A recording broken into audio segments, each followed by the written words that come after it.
요한복음 17장 1절에서 11절까지 우리 한 목소리로 함께 봉독하겠습니다. 예수께서 이 말씀을 하시고 눈을 들어 하늘을 누르러 이르시되 아버지여 때가 이르렀사오니 아들을 영화롭게 하사 아들로 아버지를 영화롭게 하게 하옵소서.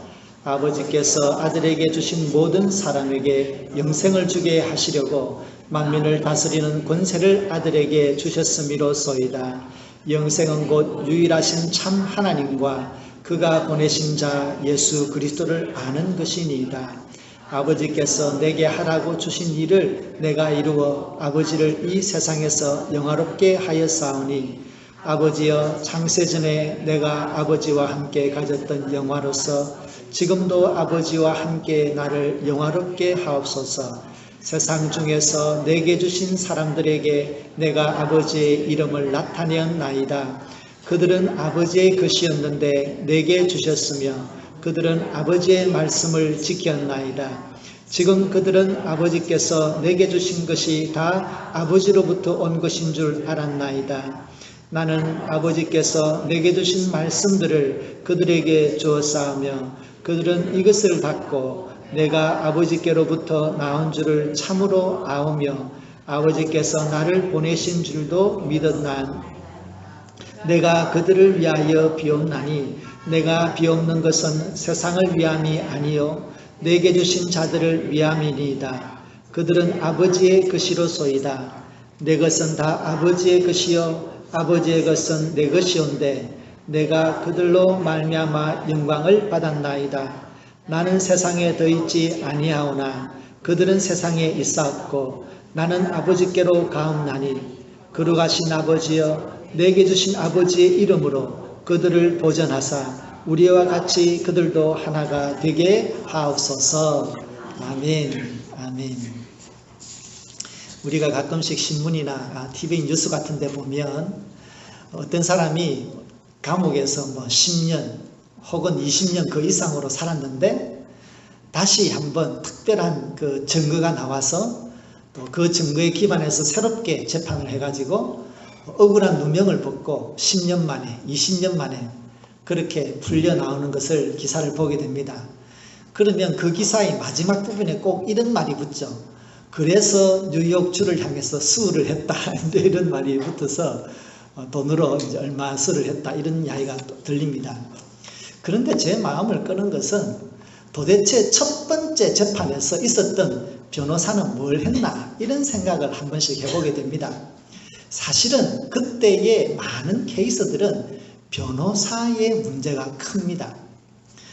그래서 그 변호사가 정말로 그 자기의 피고인의 말을 믿어주고 끝까지 그 사람을 대변하려고 하는 마음과 의지를 가지고 끝까지 그 사람의 피해자 입장에 서 있고 또 그리고 어떤 하나의 증거도 놓치지 아니하고 세세하게 붙들고 끝까지 변호하면 그 사람은 억울함을 벗을 수 있을 것입니다. 그런데 우리가 아는 것처럼 한 4, 5년 전에 펜실베니아에서 20년 이상 복역을 하신 한 성도님이 사실은 그 플러싱에 있는 그 순복음교회 장로님이셨죠. 그분이 옥살이를 끝내고 20년 이상 있다가 나온 사건이 있습니다. 그래서 우리 신문에도 나오고 또 그분이 감사하다는 인터뷰도 실리고 그렇게 했습니다. 근데 이제 그때 그 장로님께서 자기 따님을 고의로 불을 질러서 따님을 돌아가시게 했다라고 하는 제명을 받고 있었습니다. 그런데 그 이후에 20년이 지나고 나서 재판할 때 그 당시에 있었던 증거물을 그대로 가지고 왔습니다. 그리고 그때 증거물로 채택되지 않았던 수사 자료를 가지고 왔습니다. 그것으로 무죄를 받은 거예요. 그럼 무엇을 얘기합니까? 그때 변호사는 그 증거들만 가지고도 이 사람을 충분히 무죄라고 증명할 수 있는 증거들이 많았습니다. 그런데 그 백인 동네에서 아시안의 말은 누구도 귀담아 듣지 않았고 결국에는 20년 이상 살다가 나왔습니다. 무엇을 얘기합니까?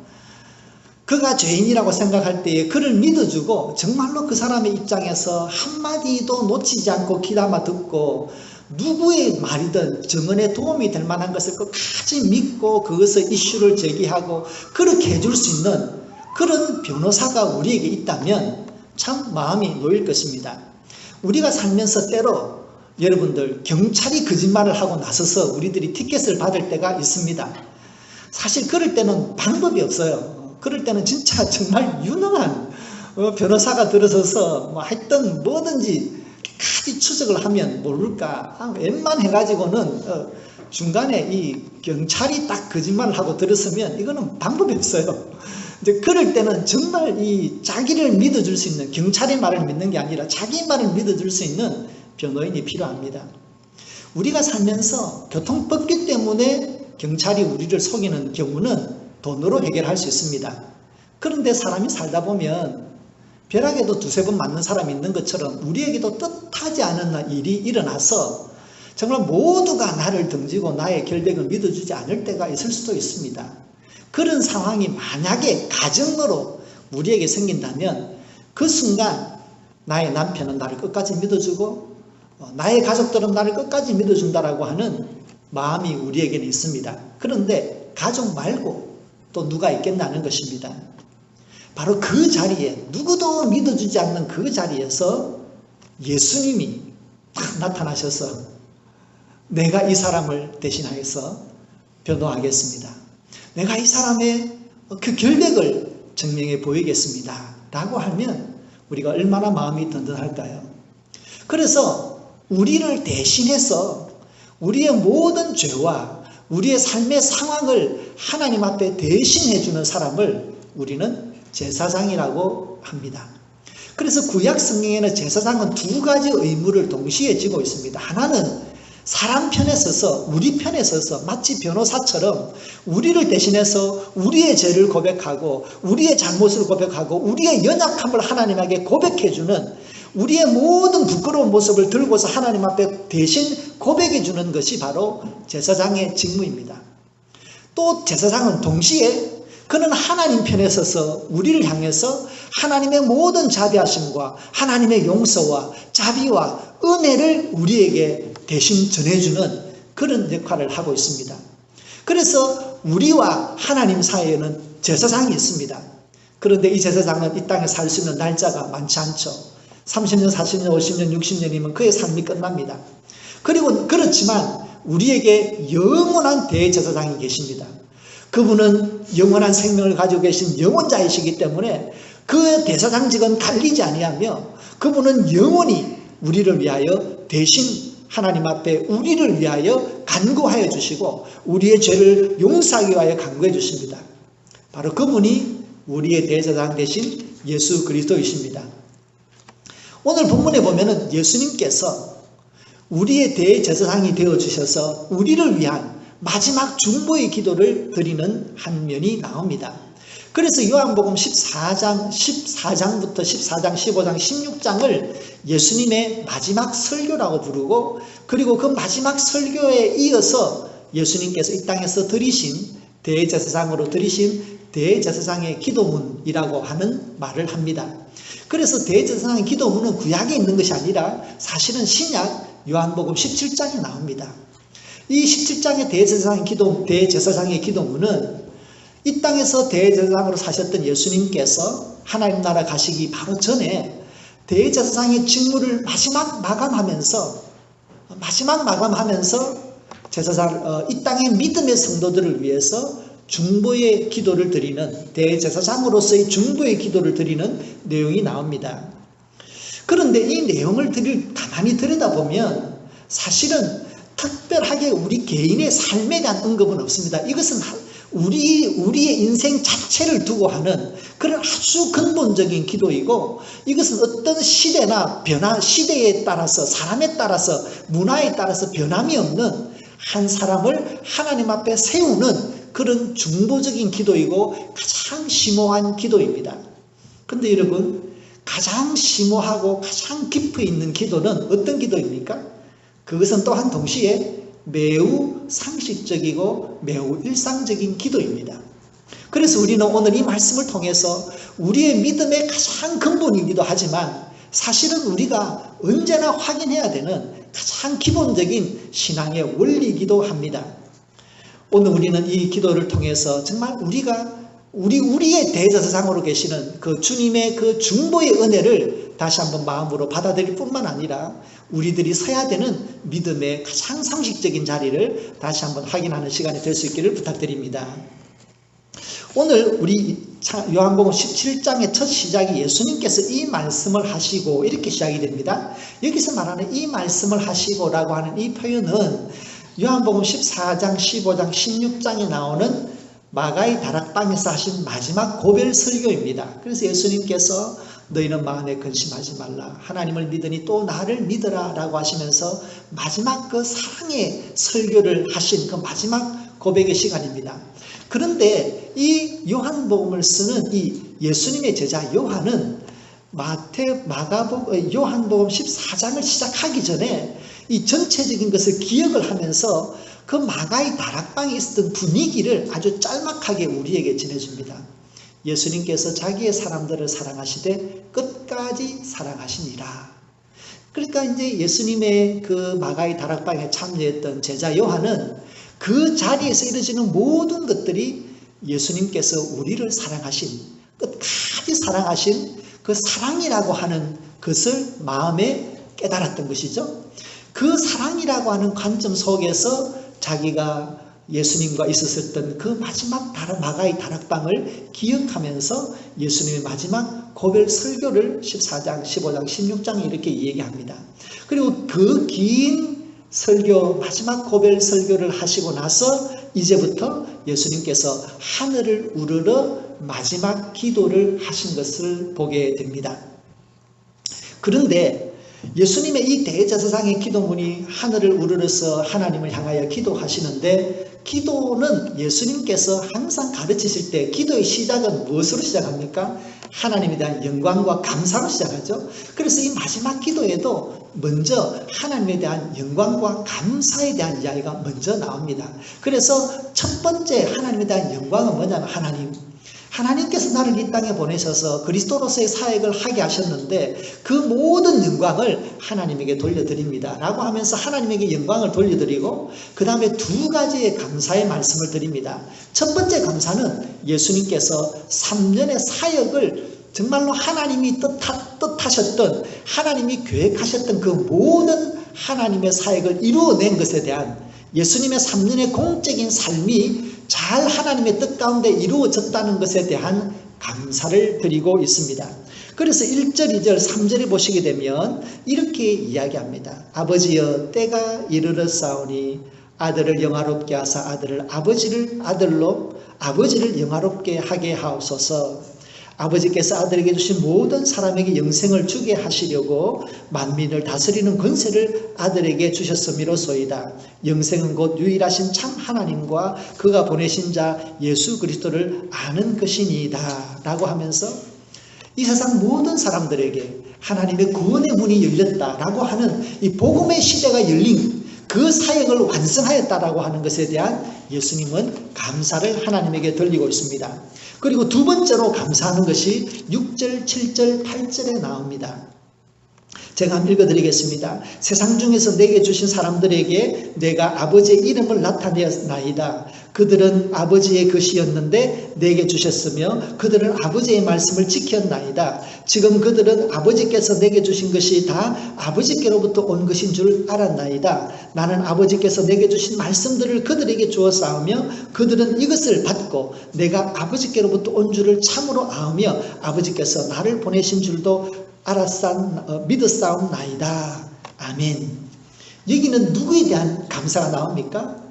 자기의 제자들이 예수님을 하나님이 보낸 아들 그리스도임을 믿는 그 믿음에 대한 감사입니다. 그러니까 제자들이 믿음이 잘 자란 것, 제자들이 정말 제자다움에 대한 그것을 감사하고 있습니다. 첫 번째는 예수님의 사역이 3년 동안 잘 되었다는 것에 대한 감사이고, 두 번째는 제자들이 하나님 앞에 믿음이 자랐다라고 하는 이 제자들의 믿음에 대한 감사입니다. 그렇게 해서 예수님은 3년 동안에 이 온 인류에 대한 복음의 문이 열려졌고, 그리고 먼저 그 복음의 첫 번째 열매가 되는 제자들이 예수님을 하나님으로부터 온 그리스도인 줄로 믿었다라고 하는 이것에 대한 감사를 표현하고 있습니다. 그러면서 그러면서 이제 제자들을 향한 구체적인 중보의 기도가 시작됩니다. 그런데 여러분, 우리들은 지금 다 예수님을 믿고 있습니다. 그런데 우리가 예수님을 믿기 위해서는 여러분들은 참 많은 수고를 하셔야 됩니다. 첫 번째는 예수님을 믿어야 된다라고 하는 여러분의 결심, 결단이 있었을 것입니다. 그리고 그것을 마음속에만 두지 아니하고 공동체 속에서 우리의 신앙을 고백하고 예배드리고 매주 주님 앞에 나와서 우리가 하나님의 자녀인 것을 이렇게 확인하고 또 하나님을 예배드리면서 믿음을 가지고 살아가고 있습니다. 이것은 우리의 끊임없는 수고와 양보와 그리고 우리의 때로는 우리의 희생을 요구합니다. 그래서 우리는 우리의 믿음을 이루기 위해서 우리는 많은 삶의 양보를 하고 있습니다. 세상 사람들이 보면 정말 불필요한 일을 저 사람들 하는구나 라고 할지 모르지만 우리는 믿음 때문에 세상 사람들은 어리석게 보이는 그 일을 감당하고 있습니다. 왜입니까? 우리의 믿음 때문입니다. 그런데 이 믿음이 우리의 많은 수고로움이 있지만 그러나 영적으로 좀 더 깊이 보면 오늘 예수님께서 하나님에게 감사하셨던 것처럼 정말 하나님이 우리를 예수님에게 맡기지 않으셨더라면 하나님이 우리를 선택하고 예정하고 선택하고 그렇게 구원으로 이끌지 않았더라면 우리의 믿음은 아마 시작이 되지 않았을 것입니다. 그러므로 우리는 알아야 됩니다. 우리가 믿는다고 하는 이 믿음과 함께 우리의 믿음의 결단과 함께 하나님은 우리를 먼저 예정하시고 선택하셔서 우리를 누구의 손에 맡겼습니까? 예수 그리스도. 우리의 목자 되시고 우리의 주님 되신 그 예수님의 손에 우리의 삶과 영을 맡겨 놓으셨기 때문에 예수님은 우리를 감싸 안고 그 믿음을 유지할 수 있도록 우리를 이끌어 주신 줄로 믿습니다. 그래서 여러분이 믿는 것은 예수님이 볼 때도 감사한 것입니다. 예수님이 십자가에 돌아가셨는데 그 피가 헛되지 아니하고 그 한 방울 한 방울이 우리의 믿음을 세우고 우리의 삶을 믿음 가운데 이끌어가고 있다라고 하는 이것 때문에 정말 예수님은 하나님에게 지금도 감사하고 있는 것입니다. 또한 우리들도 너무나 감사하죠. 우리의 이 믿음이 단지 어떤 하나의 종교적인 신화가 아니라 2000년 전에 이 땅에서 정말 우리를 위하여 십자가에서 고통 가운데 돌아가신 바로 그 역사적인 예수 그리스도, 그리고 역사 속에서 부활하신 예수 그리스도, 바로 그분의 그 사랑 때문에 우리의 믿음이 참된 믿음이 되고 우리의 믿음이 진정 영원으로 이어지는 생명의 진리가 된다라고 하는 것을 생각하면 너무나 감사한 것입니다. 그래서 예수님도 우리의 믿음 때문에 감사하지만 사실 우리도 예수님 그 십자가의 사건이 너무나 감사한 것이죠. 그래서 예수님은 그 모든 믿음의 현상에 대해서 모든 사람들이 어떤 그 예수님을 믿는 사람들의 그 믿음에 대해서 감사합니다. 그리고서 이제 예수님께서는 정말로 그 믿음을 가지고 살아가는 그 제자들을 위해서 또 우리들을 위해서 오늘 중보의 기도를 시작하시는 것입니다.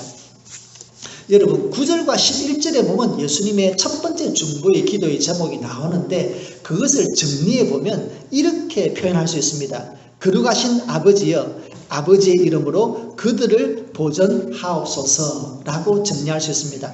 우리 제목 같이 한번 읽겠습니다. 거룩하신 아버지여 아버지의 이름으로 그들을 보전하옵소서. 아멘. 여기서 보전하다라고 하는 protect, 보호해준다는 말씀입니다. 우리 9절과 11절 같이 읽겠습니다. 내가 그들을 위하여 비옵나니 내가 비옵는 것은 세상을 위함이 아니요 내게 주신 자들을 위함이니이다. 그들은 아버지의 것이로소이다. 나는 세상에 더 있지 아니하오나 그들은 세상에 있사옵고 나는 아버지께로 가옵나니 거룩하신 아버지여 내게 주신 아버지의 이름으로 그들을 보전하사 그들을 보호하사 그들을 지켜주십시오 라고 중보의 기도를 드리고 있습니다. 왜 예수님은 하나님께서 하나님의 그 존귀한 이름 그 능력의 이름으로 그들을 지켜주십시오 라고 기도하실까요? 그것은 예수님께서 이 땅에서 살아가시면서 믿음을 가지고 하나님의 자녀로 살아간다는 것이 얼마나 어려운지를 예수님은 몸소 체험하셨기 때문입니다. 그래서 우리가 오늘 읽지 않았습니다만 그 뒤에 나오는 24장에 오늘 17장 14절부터 나오는 것을 보면 예수님께서 반복적으로 말씀하시는 것이 믿음을 지킨다는 것이 얼마나 어려운지를 말씀하십니다. 17장 14절 16절 같이 한번 읽어보겠습니다. 내가 아버지의 말씀을 그들에게 주어 싸우며 세상이 그들을 미워하여 싸우니 이는 내가 세상에 속하지 아니함 같이 그들도 세상에 속하지 아니함으로 임함이니이다. 내가 세상에 속하지 아니함 같이 그들도 세상에 속하지 아니하여 싸움나이다. 아멘. 14절부터 보시게 되면 그들 하면서 세상으로부터 구분되어져 있는 하나님의 백성들을 예수님께서 정말 안타까운 마음으로 그들을 지켜달라고, 그들을 보호해달라고, 그들이 하나님의 사랑에서 놓치지 말아달라고 예수님께서 중보의 기도를 드리고 있습니다. 정말로 이 세상은 우리의 세상이 아닙니다. 하나님 예수님께서 세상에 속하지 않았던 것처럼 우리들도 이 세상에 속하지 아니하고 우리의 주님이 되시는 예수님, 그분이 가지고 있는 성경적인 가치관과 기준에 따라서 살기 때문에 세상 사람들은 우리가 이상하게 보이고 때로는 우리를 미워하게 됩니다. 그래서 역사 이래로 정말로 믿음으로 사는 사람들은 이 세상 속에서 어떤 안식처도 얻지 못하였습니다. 그래서 여러분 정말 믿음으로 산다는 것, 예수의 이름으로 세상의 가치관이 아니라 믿음으로 산다는 것이 얼마나 어려운지 예수님께서는 예수님 하나님 아버지의 이름으로 저들을 보호하여 주십시오 라고 우리의 삶이 하나님의 인도하심과 보호하심 안에 있기를 중보기도 하고 있습니다. 그런데 이러한 우리의 삶은 혹은 우리의 믿음은 우리처럼 평범한 성도들만 그러한 은혜가 필요한 것입니까? 절대 그렇지 않습니다. 사도 바울처럼 정말 성령이 충만하고 모든 신비한 하나님의 은혜를 경험한 사람들도 자기의 삶이 어려워서 정말로 이 세상 속에서 하나님이 지켜주지 아니하면 살 수 없다는 것을 뼈저리게 느끼기 때문에 그들은 데살로니가 교회에 부탁하기를 자기에 대한 중보의 기도를 부탁하면서 예수님처럼 정말로 자기를 지켜달라고 하는 중보의 기도를 부탁하고 있습니다. 이 기도는 사실은 우리 모두가 필요로 하는 기도입니다. 데살로니가 후서 3장 같이 읽겠습니다. 끝으로 형제들아 너희는 우리를 위하여 기도하기를 주의 말씀이 너희 가운데서와 같이 퍼져나가 영광스럽게 되고 또한 우리를 부당하고 악한 사람들에게서 건지시옵소서 하라. 믿음은 모든 사람의 것이 아니니라. 주는 미쁘사 너희를 굳게 하시고 악한 자에게서 지키시리라. 아멘. 정말 우리가 믿음으로 믿음의 양심을 따라 살려고 할 때 우리는 부당하고 악한 사람들을 만날 수밖에 없습니다. 그러한 우리들을 향하여 성경은 이야기합니다. 우리를 부당하고 악한 사람들에게서 건지시옵소서. 하나님은 진실하십니다. 주는 미쁘사 우리를 굳건하게 하시고 악한 자에게서 지키시리라. 할렐루야. 정말 우리의 믿음으로 산다는 것이 이처럼 어렵다는 것을 사도 바울은 알고 있습니다. 정말 이 중보의 기도는 우리를 위한 중보의 기도입니다. 여러분 삶 속에서 이런 어려움들을 당하지 않으셨습니까? 정말 우리가 예수 믿는 것 때문에 믿음의 양심과 정도를 가기 때문에 부당하고 정말 부당한 대우를 받고 악한 사람들의 그러한 공격에 대해서 정말로 그것을 온전히 당할 수밖에 없는 안타까운 처지에 빠진 적은 있지 않습니까? 그렇게 될 수 있다는 것입니다. 그래서 우리가 할 수 있는 것은 무엇입니까? 우리를 위하여 기도하옵소서. 정말 우리는 예수님의 중보의 기도가 필요하고 우리 동료 성도님들의 중보의 기도가 필요합니다. 그런 차원에 있어서 우리는 서로에게 있어서 중보의 기도자가 되어야 합니다. 우리 자신의 믿음뿐만 아니라 정말 우리는 서로에 대한 중보의 기도자가 되어야 됩니다. 두 번째로 중보의 기도, 그것을 11절에 나오는데요. 그 내용을 정리하면 이렇게 이야기할 수 있습니다. 거룩하신 아버지여 우리와 같이 그들도 하나가 되게 하옵소서입니다. 제목 같이 읽겠습니다. 거룩하신 아버지여 우리와 같이 그들도 하나가 되게 하옵소서. 아멘. 11절 같이 읽겠습니다. 거룩하신 아버지여 내게 주신 아버지의 이름으로 그들을 보존하사 우리와 같이 그들도 하나가 되게 하옵소서. 아멘. 예수님과 하나님 아버지는 영적인 일체를 이루고 있습니다. 성삼위일체 하나님은 영원한 사랑 가운데 계신 한 분이시며 동시에 또한 세 분이신 하나님이십니다. 그들은 완벽한 일치를 이루고 있습니다. 그것처럼 예수 믿는 모든 성도들이 영적인 일치를 이루게 해주십시오 라고 기도하고 있습니다. 영적인 일치가 왜 중요합니까? 이것은 사실은 첫 번째 기도의 제목과 맥을 같이 하고 있습니다. 이 세상에서 우리가 믿음으로 산다는 것이 얼마나 어렵다는 것을 아시기 때문에 예수님은 하나님의 이름으로 저들의 믿음을, 저들의 삶을 지켜주십시오 라고 기도했습니다. 그런데 우리는 또한 믿음의 공동체에서 서로가 서로의 믿음을 껴안고 서로의 믿음을 지켜주기 위해서 우리는 서로 위로하고 격려하고 또 중보의 기도로서 그의 영혼이 힘을 얻을 수 있도록 서로 중보의 사역을 감당해야 되는 것입니다. 그런 의미에 있어서 우리는 사실은 영적인 일치를 이루고 있는 것입니다. 에베소서 4장에 보면 우리가 영적인 일치를 이루는 그 영적인 근본에 대해서 이야기하고 있습니다. 같이 에베소서 4장의 말씀을 읽겠습니다. 몸이 하나요 성령도 한 분이시니 이와 같이 우리가 부르심의 한 소망 안에서 부르심을 받았느니라. 주도 한 분이시요 믿음도 하나요 세례도 하나요 하나님도 한 분이시니 곧 만유의 아버지시라. 만유 위에 계시고 만유를 통일하시고 만유 가운데 계시도다. 아멘. 여기서 뭘 얘기합니까?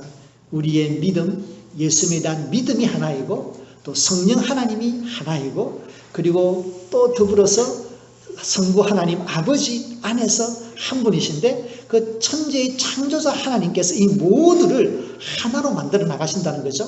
그러니까 여기서 영적인 일치의 근본 원리가 성부, 성자, 성령 그 하나님의 사역으로 말미암아 우리가 영적인 일치를 이루고 있다는 것을 이야기하고 있습니다.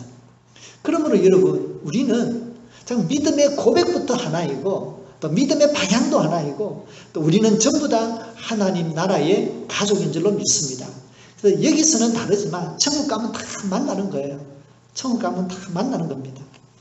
그래서 사실 여기서 좀 인상 쓸 일이 있더라도 좀 참으셔야 돼요. 어차피 천국 가면 또 만나는데 그것 때문에 얼마나 머쓱하겠어요. 좀 참고 그때도 만나서 좀 이렇게 즐거워야 되니까 천국에 왔는데도 또 그러면 안 되잖아요. 그래서 우리는 극적이면 말 한마디를 해도 사람을 세우고 격려하는 그런 말을 통해서 우리가 정말 이 일치됨을 위해서 우리가 서로 노력해야 되겠습니다. 우리는 나의 믿음의 생활이 다른 사람의 믿음 생활과 함께 연결되어 있다는 것을 우리는 깊이 깨달아야 합니다. 그래서 우리는 서로를 위로하고 격려하는 존재로 서야 될 뿐만 아니라 우리가 기도할 때마다 성도님들을 위해서 중보하는 이 중보의 기도도 우리가 함께 드려야 되겠습니다. 성도 여러분, 우리는 이 세상에 보냄을 받은 하나님의 자녀입니다. 우리의 영적인 고향은 하나님의 나라이고 우리의 영적인 본질은 예수님의 사람, 성령의 사람입니다. 그러므로 우리는 이 세상 속에서 결코 쉬운 삶을 살지는 못할 것입니다.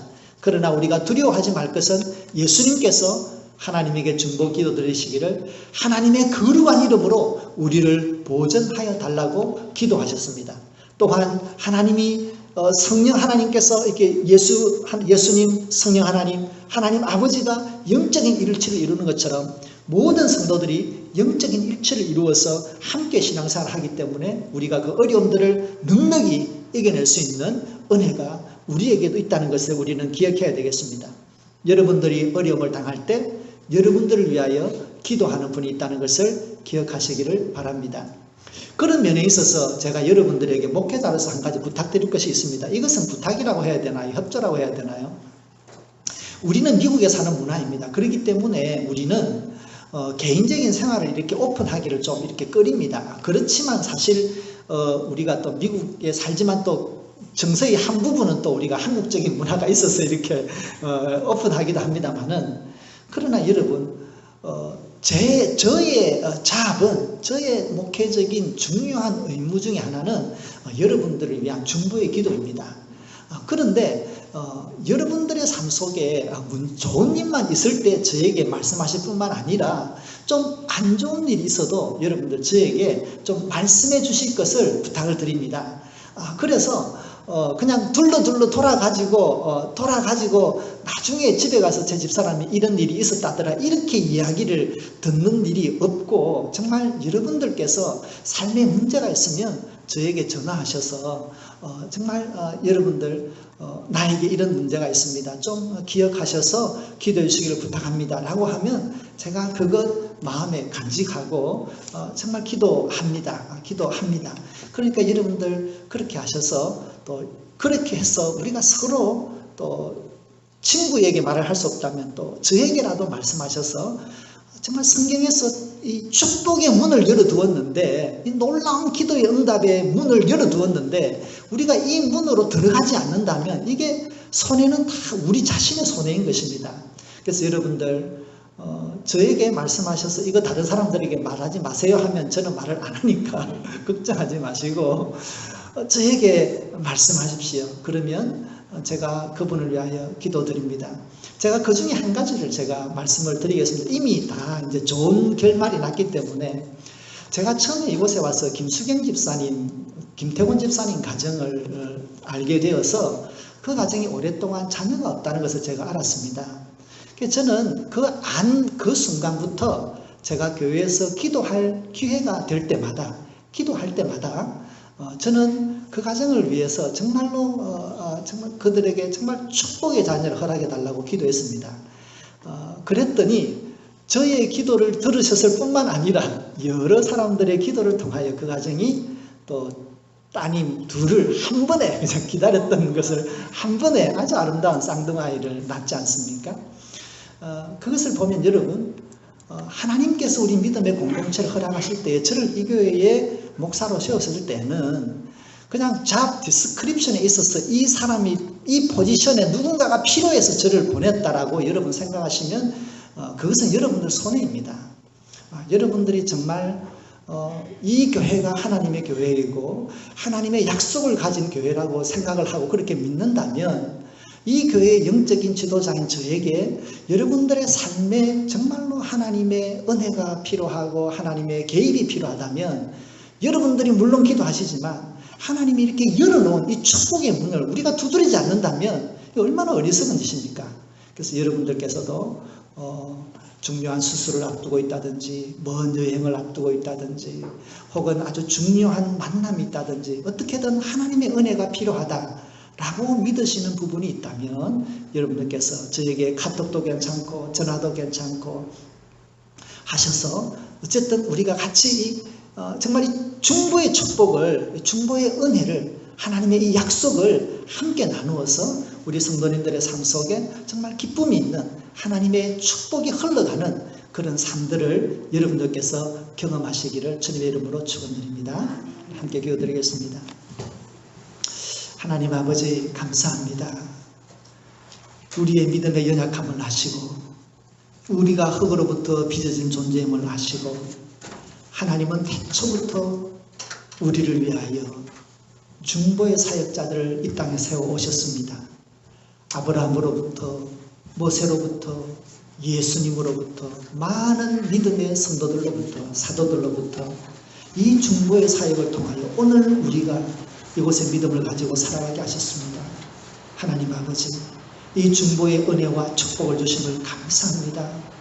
우리가 주 예수님에 대한 그 믿음 안에 영적인 일치를 이루고 있는 믿음의 가족임을 이 시간 다시 한번 믿음으로 고백합니다.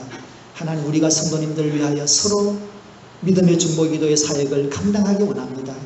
우리가 성도님들을 위하여 간구할 때마다 주님 약속처럼 하늘의 축복을 내려주시옵소서. 닫혔던 문들이 열려지게 하여 주시옵소서. 하늘의 예비된 은혜를 허락하여 주시옵소서. 그리하여 정말 우리 믿음의 공동체가 하나님의 은혜가 흘러가는 공동체, 하나님의 살아계시며 하나님의 역사가 일어나는 그런 믿음의 공동체임을 경험하게 하여 주시옵소서. 예수님의 이름으로 기도드립니다.